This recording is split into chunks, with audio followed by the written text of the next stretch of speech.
scores say, what? Lou Williams went off last night against the Warriors, dropping 33 points and 10 assists. Steve Kerr was asked about his team's identity after letting the Clippers score 129 points. Say, what? What's the identity of our club? Back-to-back champions? I'm saying for this particular season. I don't know. Like, we're really good. I mean, we're hanging banners. You know, what's our identity? We play fast. We play defense. I don't know. Maybe we should do an instructional video later, and we'll send it to you. All right, listen, Steve Kerr's one of the best human beings in the NBA. I love him. But that was a totally fair question. And what you could see there is, don't really have an answer right now. No. What is the 2019 Warriors' identity?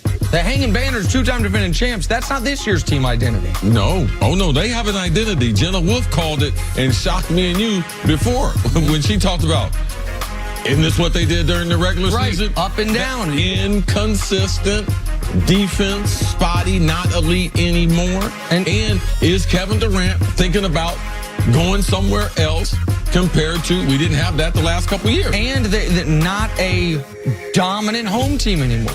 There's so many things that were their identity aren't their identity. Now, they're still the favorites to win the title, and that's probably why Steve Kerr's nonplussed by that question. But it is hard to say exactly what the Warriors are right now, other than a collection of immense talent that sometimes flips the switch and sometimes tries to. Nick, you said one path to be able to beat the Warriors is injury. That's already occurred. One path to be able to beat the Warriors, you got to be able to beat them at home. Okay, the Clippers, and during the regular season, plenty of teams have shown that. So this is a different team. Steve Kerr's frustrated. You can hear it in his voice. Time now for stories to start your morning. The NFL draft is 13 hours away, and according to Pro Football Focus, the top 3 prospects, Kyler Murray, Nick Bosa, and Alabama defensive tackle Quinnen Williams. See, who is the best player available in the draft? Ooh,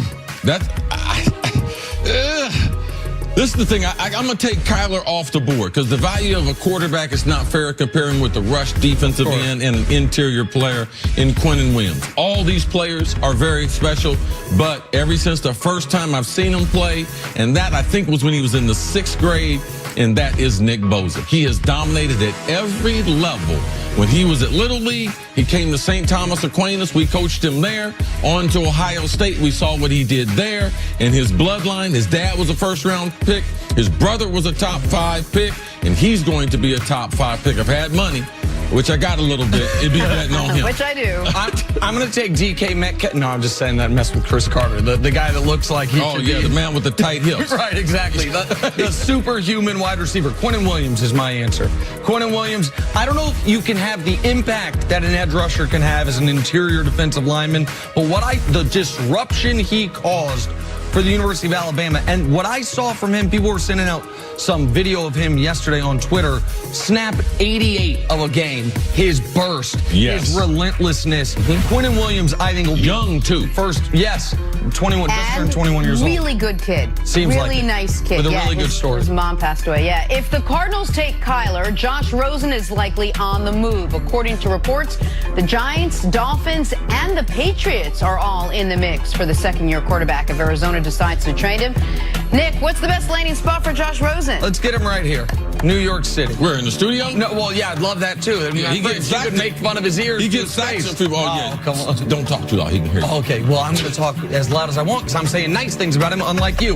I think here in New York, if the Giants had taken Rosen at 2 last year, I wouldn't have had a problem with it. In fact, I said I thought they should take him at 2 last year. If they can get him for the 37th pick, having taken Saquon at 2 last year, now you've got a plan, so I say the New York Giants. Watch this Josh Rosen story. There's another story in NFL history I'll be able to share, but it was between 2 leagues. Tampa Bay Bandits, they held the rights to a guy named Steve Young. They end up losing him to the San Francisco 49ers. Steve went from like hell to heaven. All right? That's what Josh Rosen leaves Arizona, end up in New England. Let Belichick work with him. He's got the perfect price. He's not in a rush to put him into the lineup. Like, if we want to see this kid grow, I look for good things to happen if they decide to trade him. See, Nick? You like that? That was nice of you. There you go. Moving on to the Clippers. They beat the Warriors 129-121 last night. That forces a Game 6. Lou Williams led the way for the Clippers with 33 points. Nick, how impressive were Sweet Lou and the Clippers? Well, that bench crew was outstanding, as it has been. You could argue that the Clippers' two best players are bench guys, in Trez and Lou Williams. Yes. And the way they can just punch the Warriors when the Warriors go to their bench. But to me, the most impressive part was not building a 15-point lead in the third quarter, but when they lost the lead with 2.5 minutes left, not falling apart and then punching back 12-3 run to finish the game and force a very rare Game 6 for these Golden State Warriors. I got to give a lot of credit to Doc Rivers. And this not only for this game, but this goes back to the trade deadline. Everyone is just, man, the Clippers, man, they getting ready to tank it. Yep. They're done. Trade away their best player. They end up being the 8th seed in the playoffs, and now they're taking the two-time world champ, man, giving them everything they want. Lou Williams is a special story. Man, if you like basketball, if you like hooping, you'll like Lou Williams. And finally, it wasn't the prettiest of wins, but the Rockets managed to finish off the Jazz last night, 100-93. They now await the winners of the Warriors-Clippers series, the one that's still going on after last night's Clippers win. According to Clint Capella, it's clear who the Rockets want to face. What do you think about the possibility of facing the Warriors in the next round, facing them again? Yeah, that's what I want. I want to face them. And oh man, you're gonna be all over Bleacher Report, man. No, man. It's cool though. It's what it is. No, I'm gonna get ready for that. We've been working on it We've been working on it all year long. Yeah, I mean, obviously, we'll see what happens, and if they come out of it, it's going to be a great series. And we said all year, just run it back. Well, okay, okay. I guess we're going to run it back. You know how good they are. So we'll see. We'll see how it goes. All right, Nick, what do you think? Is this the year the Rockets finally do it? They finally take down the Warriors? And it should be noted, the Rockets played before the Warriors last night. So they're holding those press conferences right when the Warriors game's going on, assuming, like we're all assuming, that they're going to wrap that series up. Because Clint's lying. Now that the Warriors lost that game, you know what the Rockets are hoping to face? The Clippers. They're hoping that the Warriors blow a 3-1 lead and they get the Clippers. But they're not going to. They'll get the Warriors. Is this the year they take them down? I think they're the best position to do it this season. And I know last year they had home court advantage and they don't this year, but the Warriors no longer seem impenetrable at home.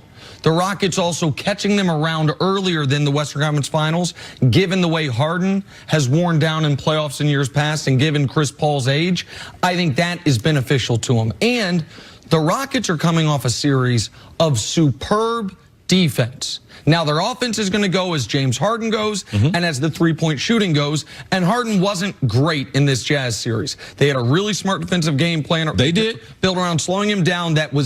But they have a guy that the Warriors don't have in Rudy Gobert. They can funnel Harden in, and have one of the best rim protectors in the world waiting for him. The Warriors don't have that. So you're asking me, will I pick the Rockets to beat the Warriors? I don't know. Let me see the Warriors Game 6 before I answer that question. But I think this Rockets team is better than last year's Rockets team, and I think this Warriors team is not quite as good or united as last year's Warriors team. So I do think they're best positioned to do it this season. See, don't you want to see Harden put together one of those regular season games before you decide who's the better? I mean, is this Harden wearing down, or is this typical Harden in the playoffs? Well, this is the thing. In the playoffs, it's far more physical. And you have to you're facing the best players and the best coaching. You have to give Quinn Snyder and their philosophy what they were trying to do, because it was a combination of a number of different ways to defend Harden during the regular season. No one had done what Utah had did in the playoffs. And you're seeing them every 2 or 3 nights. So you're making adjustments to that. So I don't think Harden being dominant has anything to do with me, with grading what kind of team they are, because when he's not dominant, it speaks to they're a better team. They can win without him being dominant. Their defense is better than it was last year. And the roles that the guys have played on Houston's team, I think, are well defined. I think when you get into pressure situations, they'll know what to do. The Warriors aren't as good. I don't know if Houston is better than they were last year. But let me tell you what they had last year. They had 2 opportunities to build a shutout. They had 2 closeout games, not one. They had 2 closeout games. If the Warriors are able to advance to the second round, we're starting from 0. They ain't got no wins.